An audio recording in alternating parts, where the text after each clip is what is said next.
wis kelakon penjangkaku. Nggonku bakal gawe srana ringkiyeng para Pandhawa. Gedhe-gedhene patining para Pandhawa jumbo kaliyan apa sing didhawuhke dening anak Prabu Duryudana. Nggone ndusta utawa nduta kelawan aku supaya gawe patining para Pandhawa. Mongko sejatine Abimanyu ora ngerti kenthang ki muling lelakon, ora ngerti pojok plereting kahanan. Mongko sing digadang-gadang dening para Pandhawa ki mung Abimanyu. Abimanyu tak lokke yen to nyolong pustaka Jamus Klimasada, mongko Werkudara wis saguh mateni karo maling. Werkudara ki nek wis duwe karep ora bakal iso dindakke dening sapa wae. Werkudara tekan Tanjung Anom, Abimanyu tanpa ditakoni dipateni karo Werkudara.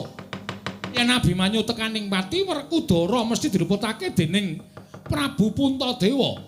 Kang mengkono bakal dadi geger antaraning kulawarga Pandhawa. Pandhawa mati dhewe-dhewe. Oh.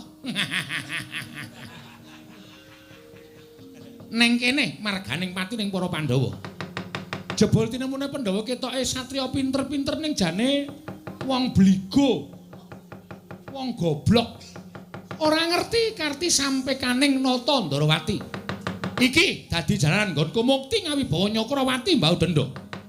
Yen karo ngene kahanane aku bakal sowan ngersane Kyai Prabu Darmakusuma, bakal tak kandhake yen Abimanyu tekaning pati, mesti bakal pepes Bayu Kang Tapis. Yayi, kula ingkang sok.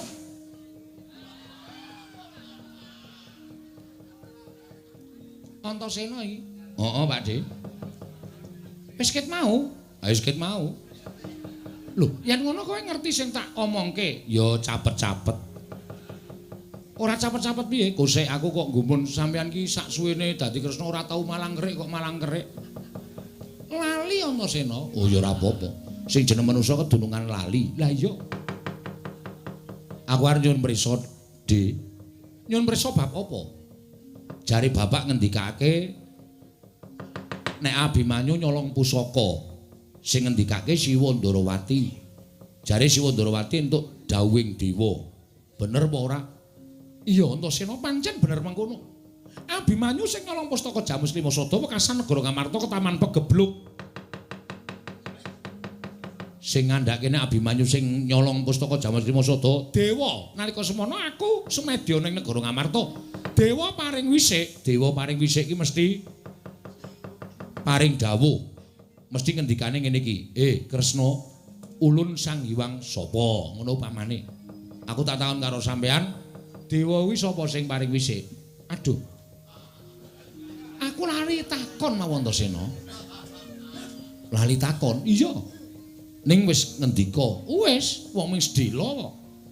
Oh, ora sempat lungguh barang. Ora. Dadi ora kelingan dewa kuwi sapa? Ora ning cetha.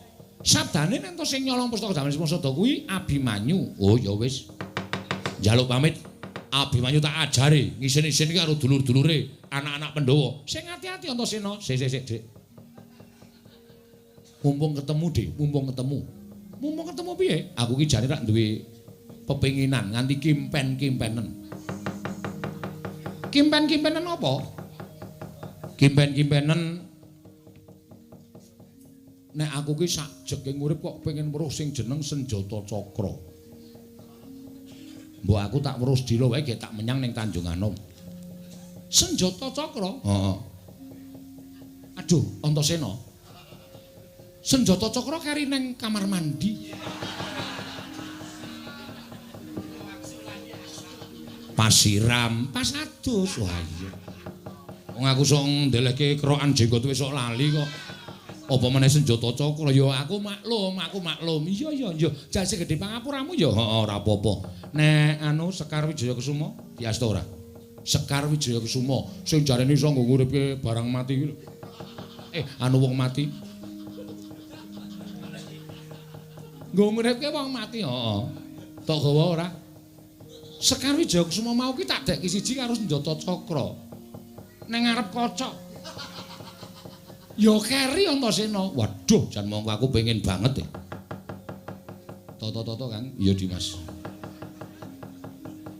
Ha saiki siji iki nek nganti keri aku ora percaya. Apa? Pusaka Ndarawati sing dienggo ndelok kahanan sak sing bakal kelakon. Jarine Pak De duwe pusaka jenenge Kaca Paesan. Kuwi ora bakal keli, mergo kuwi mapan ning jabaning daging, ning jerone kulit, kuwi mapan ning epek-epek. Sampeyan kelingan to nek ditakoni sapa-sapa terus entenono sedila, terus nyawang ngono kae. Aku ndelok Kaca Paesan. Mbah aku tak weruh. Kowe arep kepengin weruh apa? Iki mengko Abimanyu iki engko mati apa ora? Aku tak weruh ning Kaca Paesan. Antasena, nggih, nek Kaca Paesan ora keri. Ah, ngene. Tak weruh wong nonton TV apa piye ngene wis. Iki lho sawangan. Sawangan iki ketok to. Abimanyu mengko mati apa ora iki ketok Antasena, gage sawangan. Oh iya, wela. Waduh. Lho kok andang semono ya.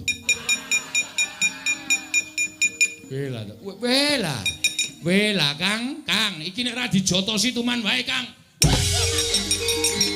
Terus aku tanggung jawab Kang.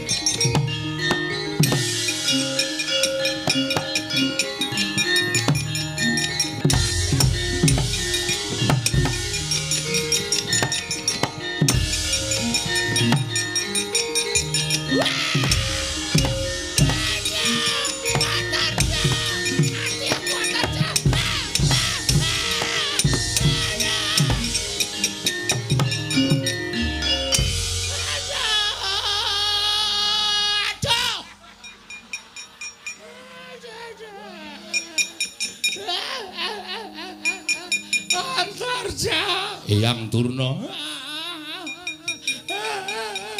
panjenengan mentala kalian dulur kula, panjenengan mentala karo wutune dhewe. Abimanyu mang dakwa sing ora-ora. Sampeyan iku wong tuwa apa bocah? Wong tuwa. Dimas Antasena, piye Kang? Mrene yo. Ngandel ora? Aku wis krasa kok. Kresna kok ambune bensin.